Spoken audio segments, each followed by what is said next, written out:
مفتی سلطان کے بیانات کے لیے مفتی سلطان آفیشل کو سبسکرائب کریں۔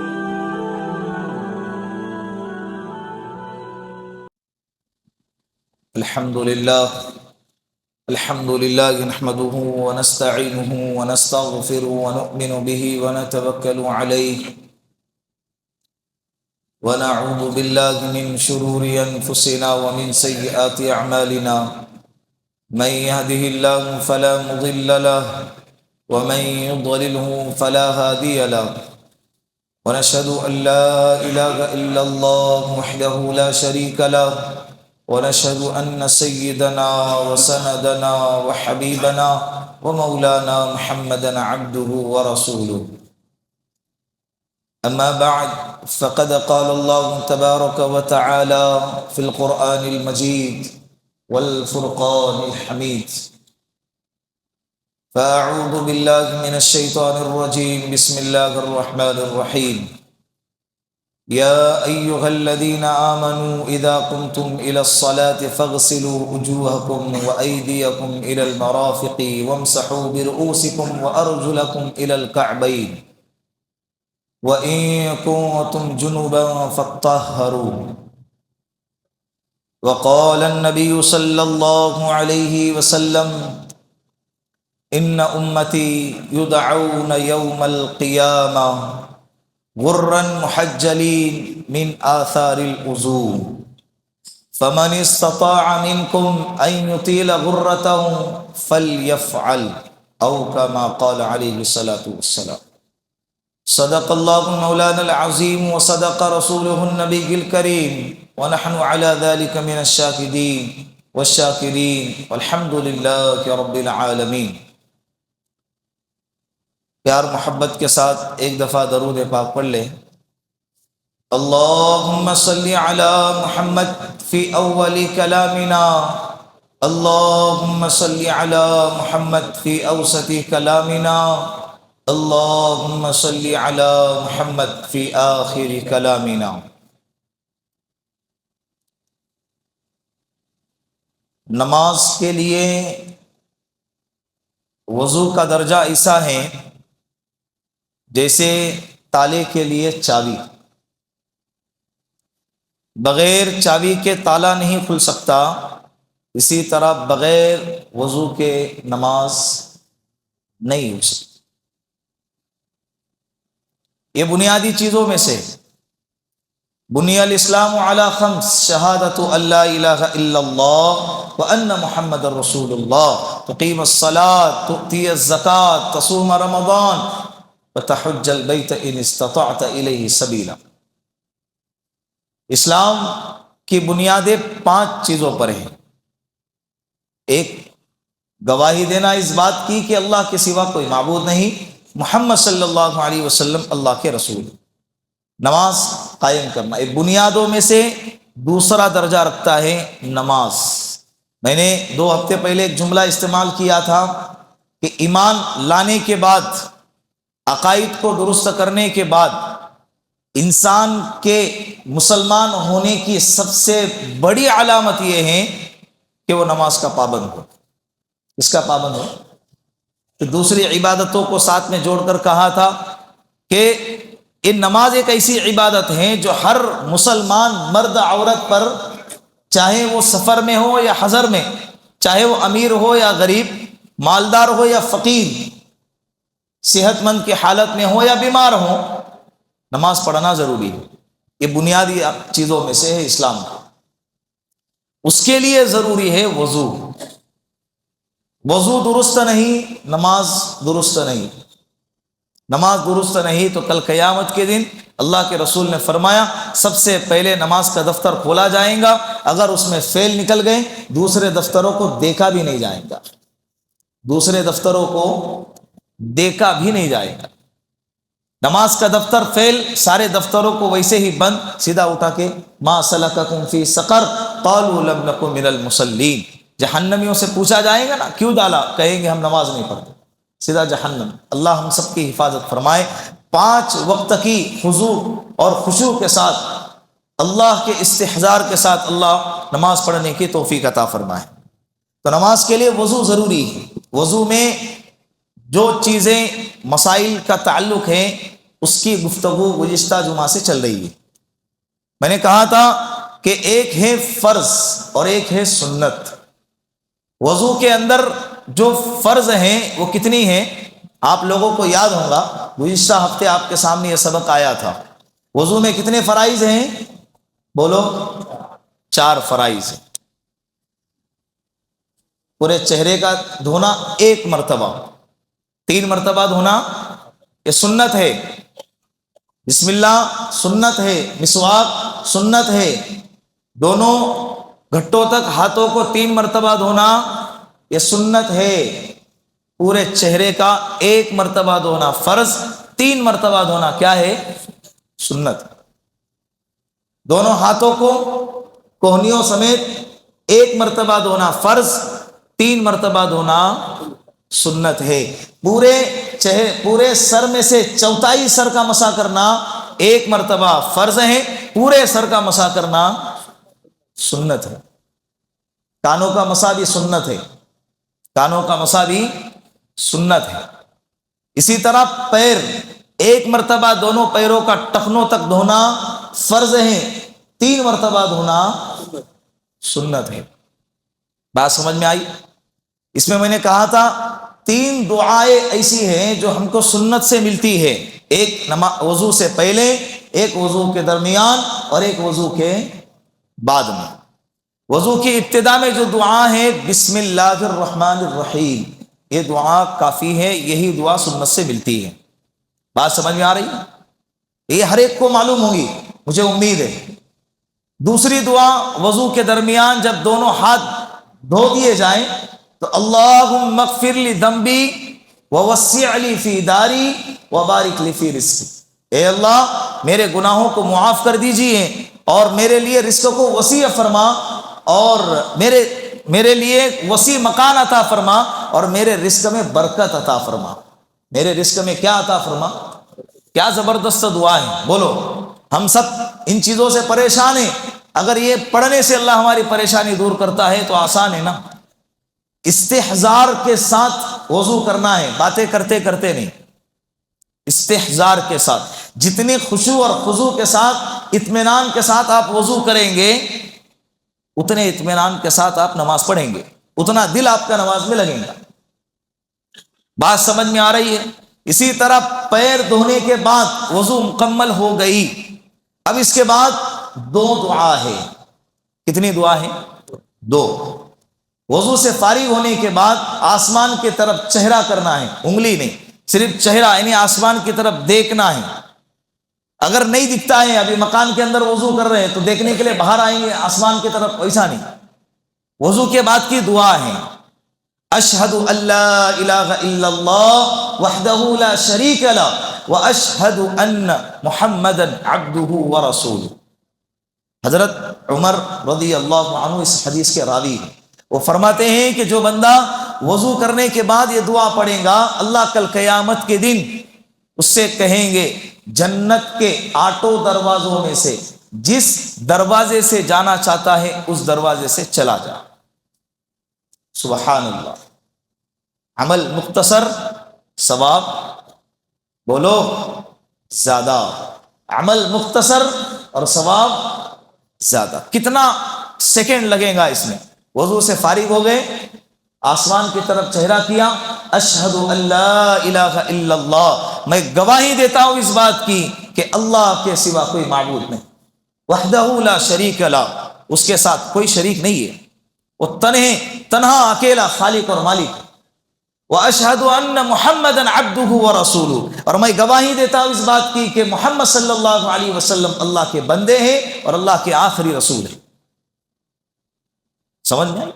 یہ دعا پڑھیں گے، اس کی فضیلت بھی یاد ہوں گی انشاءاللہ. جنت کے جس دروازے سے جانا چاہیں گے وہ دروازے سے اس کو آفر ہوگا. اس کے بعد اللہم اجعلنی من التوابین واجعلنی من المتطہرین، یہ دعا پڑھنی. اے اللہ مجھے توبہ کرنے والوں میں شامل فرما اور پاکیزگی حاصل کرنے والوں میں شامل فرما. اس دعا کا مطلب یہ ہے اللہم اجعلنی من التوابین، وَاجْعَلْنِي مِنَ الْمُتَطَهِّرِينَ۔ یہ وضو سے پہلے کی دعا، بیچ کی دعا اور اخیر کی دعا، یہاں وضو مکمل ہوتا ہے۔ بات سمجھ میں آ رہی ہے؟ دیکھیں، میں نے دونوں چیزیں اس لیے بیان کی تاکہ آپ کو سمجھ میں آ جائے کہ کبھی ایسا وقت ہو جائے کہ جہاں پر پانی آپ کو اتنا ہی ملا ہے کہ جس سے آپ صرف فرض ادا کر سکتے ہیں، سنت ادا کرنے بیٹھیں گے تو یا تو چہرہ ہاتھ دھو لیں گے، پیر باقی رہ جائیں گا۔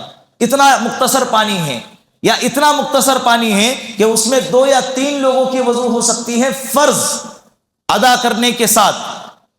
تو ایسے وقت میں، اور ساتھ میں آپ کے 2 یا 3 ہی لوگ ہیں، تو ایسے وقت میں صرف فرائض پر اکتفا کرو۔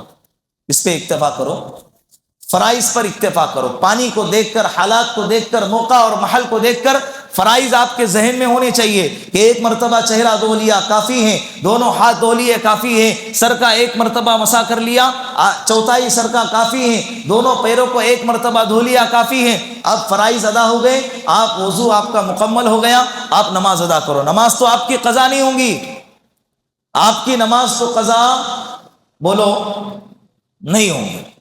بات سمجھ میں آ رہی ہے؟ پے در پہ وضو کرنا، پے در پہ اعضائے وضو کو دھونا، یہ سنت ہے۔ پے در پہ یعنی پہلے چہرہ، پھر ہاتھ، یہ ترتیب، اس کے بعد پھر سر کا مسح، پھر پیر، یہ ترتیب سے وضو کرنا امام ابو حنیفہ رحمۃ اللہ علیہ کے نزدیک یہ سنت ہے۔ اگر کوئی بندہ بے ترتیبی سے وضو کرتا ہے، مثال کے طور پر چہرہ دھو لیا، ہاتھ دھو لیا، پیر دھو لیا، بعد میں یاد آیا کہ یار مسح باقی ہے، پھر سر پہ ہاتھ پھرا لیا، وضو کیا ہو جائے گی؟ وضو مکمل ہو جائے گی۔ بات سمجھ میں آ رہی ہے؟ یہ وضو کے سنت میں ہے پے در پہ۔ چہرے کو اچھی طرح ملنا یہ بھی سنت ہے، چہرے کو اچھی طرح ملنا یہ بھی سنت میں شامل ہے۔ باوضو رہا کرے، یہ بہت بڑا عمل ہے، ہمیشہ باوضو رہنے کی کوشش کیا کرے۔ کتنا پانی لگتا ہے؟ ابھی تو اللہ کے فضل و کرم سے سہولتیں ہیں، ہر جگہ پہ پانی کا انتظام ہے، سہولتیں ہی سہولتیں وافر مقدار میں۔ پہلے زمانے میں اتنے پانی کا انتظام نہیں ہوا کرتا تھا جتنا کہ آج کے زمانے میں۔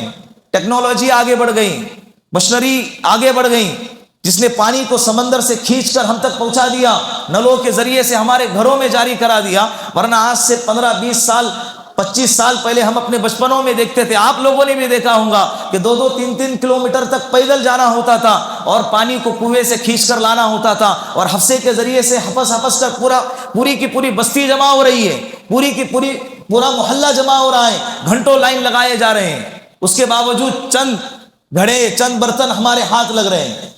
لیکن آج ویسا نہیں ہے، 24 گھنٹے اکثر و بیشتر لوگوں کے مکانوں کے اندر پانی کا انتظام ہے۔ تو ہمیشہ باوضو رہنے کی کوشش کیا کرو۔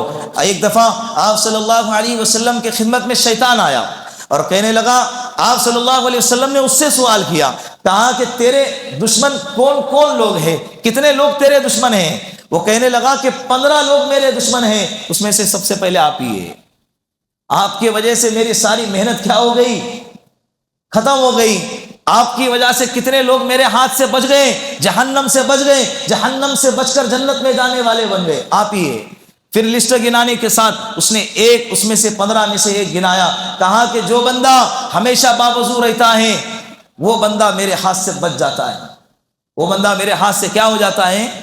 میں ایسے بندے سے بہت ڈرتا ہوں جو بندہ ہمیشہ کیا رہتا ہے؟ بولو، باوضو رہتا ہے۔ ایک صحابی آئے، کہنے لگے، یا رسول اللہ، میری روزی میں برکت نہیں ہے، میرے پاس مال کی قلت ہے، کمی ہے، بہت پریشان حال ہوں، آپ کچھ ایسا عمل بتا دیجئے کہ جس کی وجہ سے میرے مال میں برکت آ جائے۔ آپ صلی اللہ علیہ وسلم بہت لمبے چوڑے وظیفے نہیں بیان فرماتے تھے، عمل مختصر، امت کو آسانی کے اندر مبتلا کرتے تھے، آسانی میں ڈالتے تھے تاکہ پریشانی نہ ہو۔ آپ صلی اللہ علیہ وسلم نے فرمایا کہ ہمیشہ باوضو رہا کرو، رزق کے دروازے اللہ تمہارے لیے کھول دے گا۔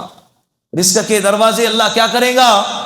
بولو، کھول دے گا۔ باوضو رہا کرو، انسان اس سے گناہوں سے بھی بچتا ہے۔ یہ ایسی زبردست ترتیب ہے، ایسا زبردست عمل ہے یہ وضو کہ جس کی وجہ سے انسان اللہ رب العزت کی رحمت میں، اللہ رب العزت کی طرف سے گناہوں سے اپنے آپ کو بچا دیتا ہے۔ جیسے اس کی ایک مثال دیتا ہوں میں، کسی علاقے میں، کسی جگہ پہ، کبھی کسی ہال میں، کسی پروگراموں میں ایک جامر لگاتے ہیں، معلوم ہے نا، جامر لگاتے تاکہ اتنے رینج کے اندر سگنل، اس سم کا، ٹاور کا سگنل اتنے رینج کے اندر داخل نہ ہو جائے، یہ کوشش کرتے ہیں۔ جب لگا، جیسے ہی جامر کا بٹن دبا دیا، اتنے رینج کے اندر ایک لہر بن جاتی ہے، اتنے ٹارگٹ میں، اتنے رینج کے اندر کہ اتنا اتنا احاطہ ہے، اتنے اتنے سینٹی میٹر ہے، اتنا میٹر تک یہ رینج کور کریں گی کہ اس کے اندر دوسرے سگنل کو، ٹاور کو، کیا رینج کو اندر آنے نہیں دیں گے، جس کی وجہ سے کسی کا فون آئے گا بھی نہیں اور جائے گا بھی نہیں۔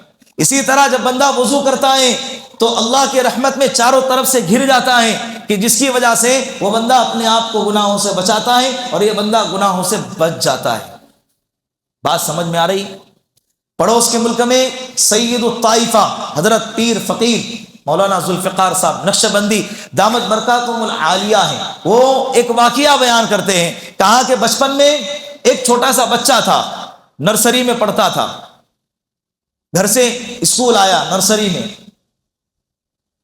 تو استاد نے، ٹیچر نے بچوں سے سوال کیا، بتاؤ ہمارے نبی کا نام کیا ہے؟ اور سوال بھی اسی بچے سے کیا جو بچہ جس بچے کا واقعہ سنایا جا رہا ہے، سوال بھی اسی بچے سے کیا کہ بیٹا بتاؤ ہمارے نبی کا نام کیا ہے؟ وہ بچہ کہنے لگا، وہ بچہ خاموش رہا، اس نے کوئی جواب نہیں دیا۔ وہ ٹیچر کہنے لگا کہ تیرے ماں باپ نے، تمہارے ماں باپ نے تمہیں ہمارے نبی کا نام بھی نہیں سکھایا؟ بولو کیا نام ہے، تمہیں نام نہیں معلوم؟ وہ بچہ خاموش رہا۔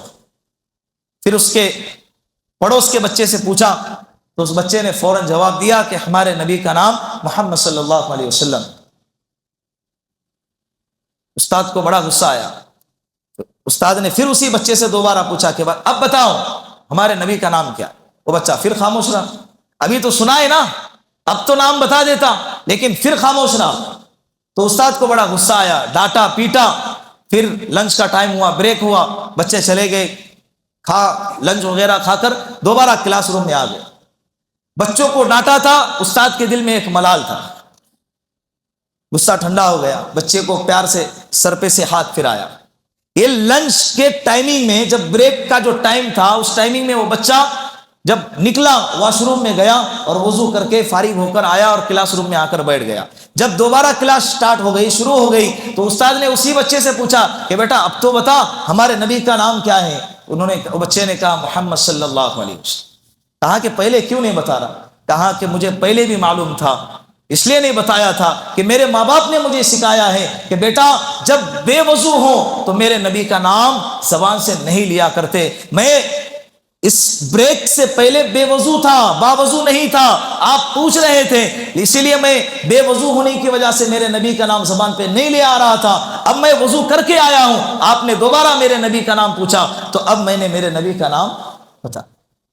جب حضرت نے یہ واقعہ بیان فرمایا تو ان کے جو اولادیں ہیں، ان کے جو بچے ہیں، ان کے بچوں نے مولانا کاتب صلاح الدین سیفی جو ترکیسر کے اندر آج ہے، گجرات کے اندر بڑے اللہ والے ہیں، ان سے کہا کہ ابا جس بچے کا واقعہ سنا رہے وہ بچہ خود ابا ہے، مولانا ذوالفقار صاحب۔ یہ تواضع کے طور پر اپنا نام زبان پہ نہیں لا رہے، ایک بچے کا واقعہ سنا کر وہ سنا رہے، تو اپنے بچوں کو بھی باوضو رہنے کی عادت ڈالے۔ جب اسکول میں جائے تو جا کر آنے تک وہ بچہ فتنوں سے، گمراہی سے، باطل اثرات سے انشاءاللہ کیا رہے گا؟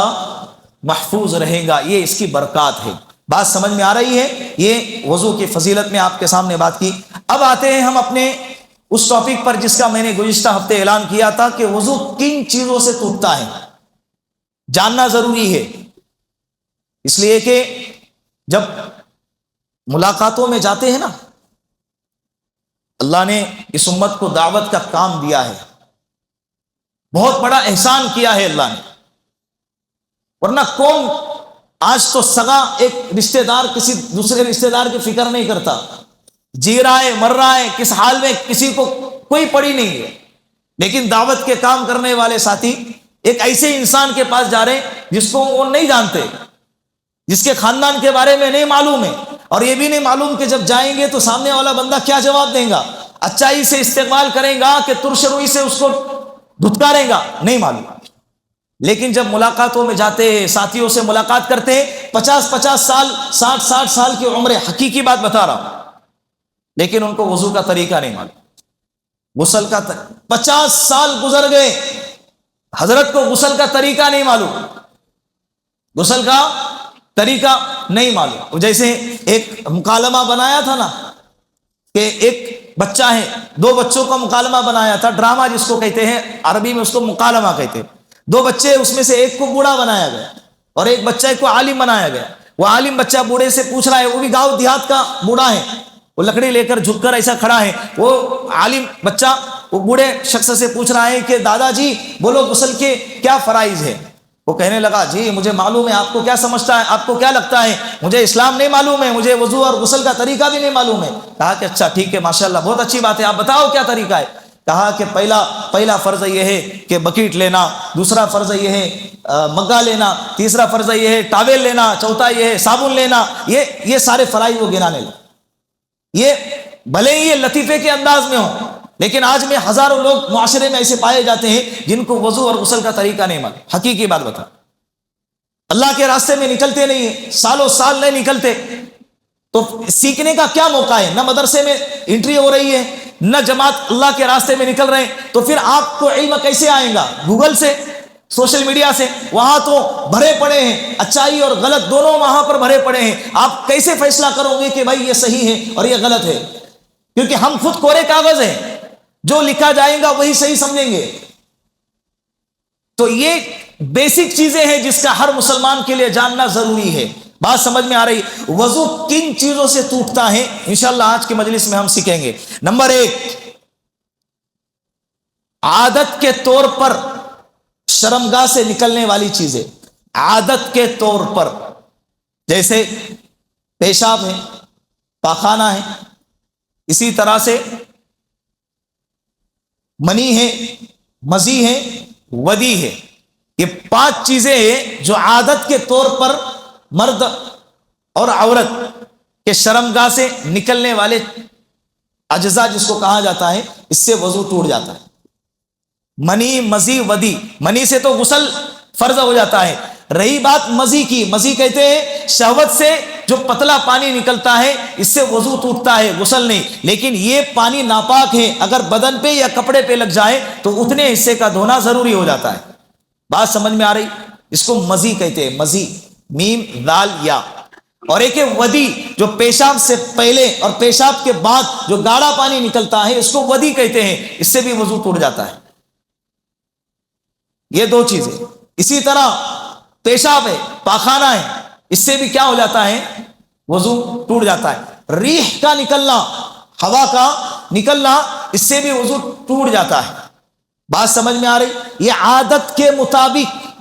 ایک ہے عادت کے خلاف بھی، اگر شرمگاہ سے اگر کوئی چیز نکلتی ہے عادت کے خلاف، اس سے بھی وضو ٹوٹتا ہے۔ جیسے استحاضہ کا خون، استحاضہ کا خون، عورت کے شرمگاہ سے نکلنے والے 3 قسم کے خون ہوتے ہیں، ایک حیض، ایک نفاس اور ایک استحاضہ۔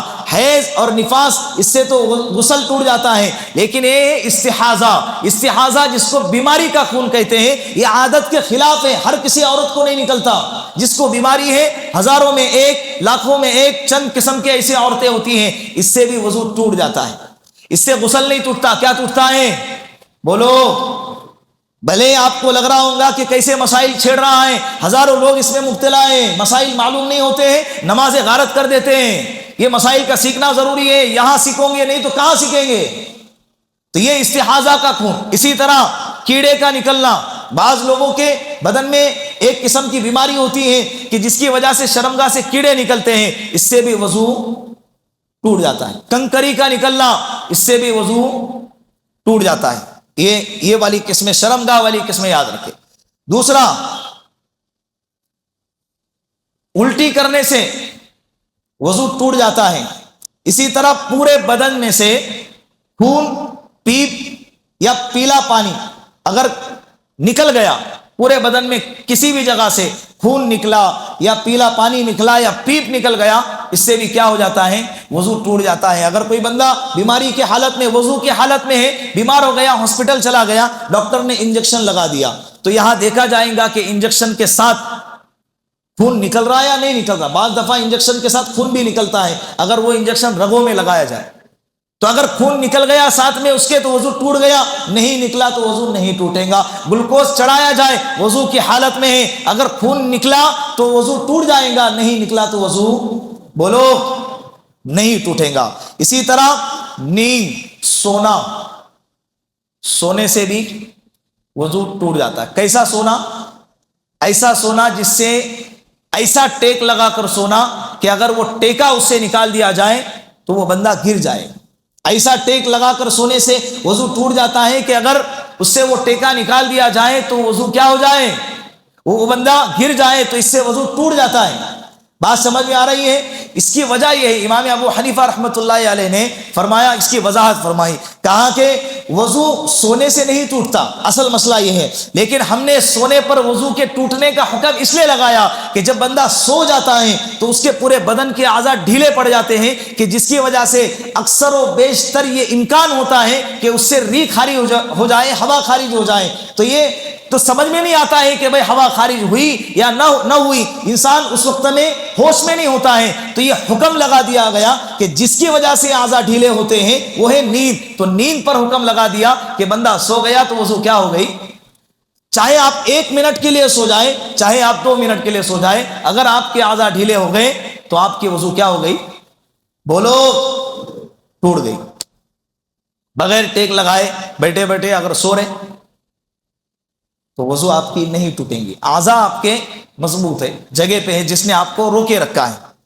اسی طرح بے ہوشی اور مرگی اور نشہ، یہ 3 چیزوں سے بھی وضو ٹوٹ جاتا ہے۔ کوئی بندہ بے ہوش ہو گیا، اس کی وضو ٹوٹ گئی۔ مرگی کے دورے پڑتے، بعض لوگوں کو بیماری ہوتی ہے، اچانک مرگی کا دورہ پڑا، اس وقت میں وہ بندہ ہوش میں نہیں ہوتا ہے، تو ایسے وقت میں بھی اس کی وضو کیا ہو جائیں گی؟ بولو ٹوٹ جائیں گی۔ اسی طرح نماز کے اندر آواز کے ساتھ ہنسنا، اس کی 2 قسمیں ہیں، ایک اتنی زور سے ہنسنا کہ جو بازو والے کو سنائی دے، اور دوسرا اتنی زور سے ہنسنا کہ جو پڑوس کو تو سنائی نہ دے لیکن خود کو اس کی آواز سنائی دے، اور تیسرا اتنا زور سے ہنسنا کہ نہ پڑوس کو سنائی دے نہ خود کو سنائی دے، جس کو صرف مسکرانا کہتے ہیں۔ کیا کہتے ہیں؟ تینوں کا حکم الگ الگ، آج سمجھ لینا۔ اتنی زور سے ہنسا کہ پڑوس کو سنائی دے، بازو والے کو بھی کیا ہو جائے؟ سنائی دے، تو اس سے نماز بھی ٹوٹیں گی اور وضو بھی ٹوٹے گا۔ نماز بھی ٹوٹیں گی اور کیا ٹوٹیں گا؟ وضو بھی ٹوٹے گا۔ یہ بندہ سیدھا نماز توڑ کر جائیں گا اور وضو کر کے آئیں گا۔ اتنے زور سے ہنسا کہ بازو والے کو تو اس کی آواز نہیں آئی، لیکن ہمیں خود کو اپنی آواز ہنسنے کی آئی ہے، تو اس سے وضو نہیں ٹوٹے گا لیکن نماز بولو ٹوٹ جائیں گی۔ تیسرا، اتنا ہنسا کہ نہ خود کو سنائی دیا اس کی ہنسی کی آواز، نہ بازو والے کو سنائی دی، بلکہ جس کو مسکرانا کہتے ہیں، تو اس سے نہ نماز ٹوٹیں گی نہ وضو ٹوٹے۔ یہ مسئلہ بتا رہا ہوں بھائی، یہ مسئلہ یہ نہیں کہہ رہا ہوں کہ بھائی آپ ہنسو، آپ مسکراؤ، آپ کے لیے مسکرانے کا جو ہے لائسنس مل گیا۔ اللہ کے سامنے کھڑے ہیں، کس کے سامنے کھڑے ہیں؟ اللہ کے سامنے کھڑے ہیں، لیکن مسائل بتائے جا رہے ہیں، وضو کس سے ٹوٹتا ہے اور کس سے نہیں ٹوٹتا ہے۔ جنازے کی نماز میں، اگر جنازے کی نماز میں اگر آپ کھڑے ہیں اور آپ اس میں اگر ہنس رہے ہیں اتنے زور سے کہ جس کی آواز خود کو بھی اور بازو والے کو بھی سنائی دے رہی ہے، تو اس سے آپ کی نماز ٹوٹیں گے لیکن وضو۔ یہ نماز کے ٹوٹنے اور وضو کے ٹوٹنے کا حکم یہ سجدے اور رکوع والی نماز کے اندر ہے، بغیر سجدے اور رکوع والی نماز یعنی کہ جنازے کی نماز میں نہیں۔ آپ کہوں گے کہ جنازے کی نماز میں کون ہنسے گا؟ میں نے دیکھا ہے بھائی ہنستے ہوئے مرنے والے کے رشتہ دار 8-10 ہی ہوتے ہیں، لیکن یہ 8-10 صفحے جو لگی ہے ان کا کیا لینا دینا۔ لیکن بعض لوگ اتنے بھی پتھر دل ہوتے ہیں کہ جنازے کے سامنے کھڑے ہیں لیکن اس کے باوجود ہنستے ہیں۔ میں نے دیکھا ہے قبرستان کے اندر جنازے کی نماز میں ہنستے ہوئے، کھلکھلا کے ہنستے ہوئے دیکھا ہے۔ بعض لوگوں کو کوئی موقع، محل، کوئی جگہ، کوئی اہمیت، کوئی دین، کوئی ٹائم کچھ سمجھ میں نہیں آتا، وہ اتنے بے غیرت ہوتے ہیں کہ وہ جہاں موقع ملے وہاں اپنے بے غیرتی کا اظہار کریں۔ جنازے کی نماز میں کھڑے ہیں، حالانکہ جنازہ یہ عبرت کے لیے ہوتا ہے، یہ پیغام دیتا ہے کہ آج میرا نمبر ہے، کل تیرا نمبر، آج میرا نمبر ہے، کل تیرا نمبر۔ ہم یہی تو دعا پڑھتے ہیں کہ یا السلام علیکم یا دار قوم مؤمنین انتم سلفونا ونحن بالاثر وانا بكم لاحقون، اے ایمان والے تم پر سلامتی ہو، تم ہم سے پہلے چلے گئے، تمہارے نقش قدم پر چلتے چلتے ہم بھی تمہارے ساتھ آ کے ملنے والے، ہم آئیں گے نا۔ پھر اتنی عبرت کی جگہ پر ہنسی آتی ہے بھائی، تمہارے سوال کا جواب دے دیا، ہنسی آتی ہے۔ بات سمجھ میں آ رہی؟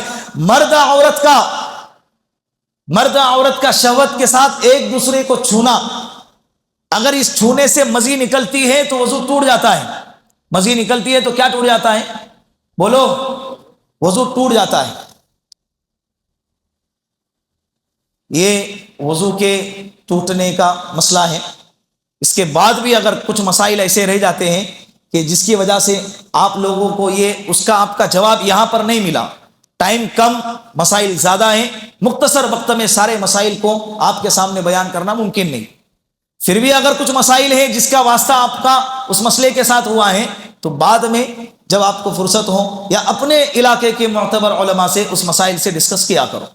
بات سمجھ میں آ رہی ہے؟ یہ وضو کے ٹوٹنے اور وضو کرنے کا طریقہ دونوں آپ کے سامنے آ گیا۔ رہی بات غسل کی، تو غسل یہ کب فرض ہوتا ہے؟ غسل کرنا ضروری 4 وقت میں ہے۔ 4 چیزیں اگر آپ کی زندگی میں پائی گئی تو سمجھ جائیں کہ ابھی آپ کو کیا کرنا ضروری ہے؟ غسل کرنا ضروری ہے۔ 2 کا تعلق عورت کے ساتھ ہے اور 2 کا تعلق مردوں کے ساتھ۔ نمبر 1 منی کا نکلنا، اس سے غسل ٹوٹ جاتا ہے۔ اللہ کے رسول صلی اللہ علیہ وسلم نے فرمایا الماء من الماء، غسل تو صرف منی کے نکلنے سے واجب ہو جاتا ہے۔ بات سمجھ میں آ رہی ہے؟ حضرت علی رضی اللہ عنہ اس حکم کے نازل ہونے سے پہلے، یہ مسئلے کے واضح ہونے سے پہلے، حضرت علی رضی اللہ عنہ کو ایک شدت کے ساتھ مزی نکلتی تھی، مزی، لیکن وہ سمجھتے تھے کہ مجھ پر غسل واجب ہو گیا۔ اللہ رب العزت نے ان کو طاقت، بہادری عطا فرمائی تھی، تو دن میں 5-6 مرتبہ مزی نکل رہی ہے، 5-6 مرتبہ غسل فرما رہے۔ ایک تو مدینے کے اندر پانی کی قلت ہے، اور ایک ہی دن میں انسان 5-6 مرتبہ جب غسل کرے گا تو باڈی بیمار نہیں ہوگی، چمڑا نرم پڑ گیا۔ ان کے ذہن میں خیال آیا کہ دین آسان ہے، دین کیا ہے؟ آسان ہے، پھر یہ دن میں 5-6 مرتبہ مجھ پر غسل ہو رہا ہے، یہ تو میرے لیے مشقت کی چیز ہو گئی۔ آپ صلی اللہ علیہ وسلم سے مسئلہ پوچھنا ہے، لیکن ٹھہرے آپ صلی اللہ علیہ وسلم، سسر جی؟ تو حضرت علی رضی اللہ عنہ نے ان کے دوست حضرت عمار بن یاسر رضی اللہ عنہ سے کہا، یہ دوست تھے ان سے کہا کہ جا کر آپ مسئلہ پوچھاؤ۔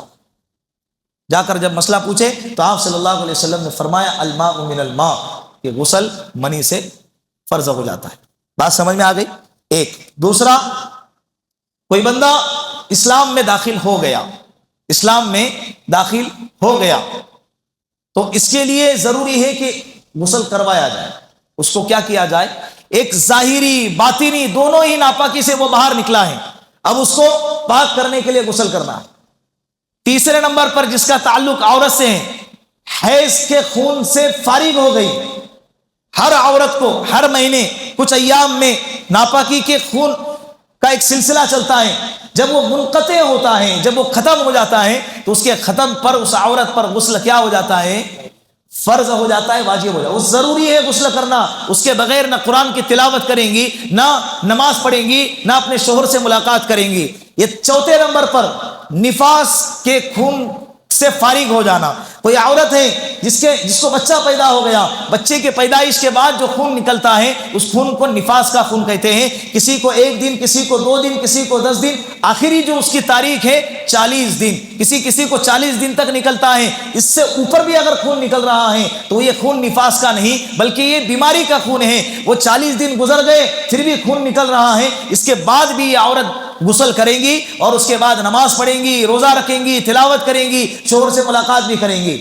بات سمجھ میں آ رہی ہے؟ اس کے اندر 40 دن کے اندر اگر نکل رہا ہے تو یہ بیماری کا خون نہیں بلکہ یہ گندگی، ناپاکی کا خون، جس کو نفاس کا خون کہتے ہیں۔ ان دنوں میں نماز بھی نہیں پڑھیں گی. بعض عورتیں غلطی کرتے ہیں, ولادت کے بعد, بچے کے پیدائش کے بعد پورے 40 دن تک, حالانکہ 10-15 دن میں فارغ ہو گئی, پاک ہو گئی, لیکن اس کے باوجود 40 دن تک جچہ جس کو کہتے ہیں جچہ کی طرح رہتی ہیں, نہ نماز پڑھتی ہیں, نہ روزہ رکھتی ہیں, نہ قرآن کی تلاوت کرتی ہیں. اتنی نمازیں اس کے سر پہ قضا ہو جاتی ہیں. 25 دن کی نمازیں, 20 دن کی نمازیں اس پہ قضا ہو رہی ہے. مسئلہ معلوم نہیں ہے مسئلہ. اور جب اس خون سے پاک ہو گئی تو اس کے لیے اب غسل کرنا ضروری ہے. بات سمجھ میں آ رہی ہے؟ یہ غسل کب واجب ہوتا ہے اس کا مسئلہ انشاءاللہ, غسل کا کیا طریقہ ہے, اس کے کیا مسائل ہیں, آئندہ جمعہ کو زندگی باقی رہی تو آپ کے سامنے بیان کیا جائے. اللہ رب العزت چھوٹے چھوٹے دین کے احکام کو سمجھ کر اس پر عمل کرنے کی توفیق عطا فرمائے. بیچ میں بہت زیادہ جگہ خالی نظر آ رہی ہے, ایک مرتبہ صفحے مکمل کریں, کھڑے ہو جائیں, اور جن حضرات نے سنتیں نہیں پڑھی ہیں وہ حضرات سنتیں پڑھ لیں.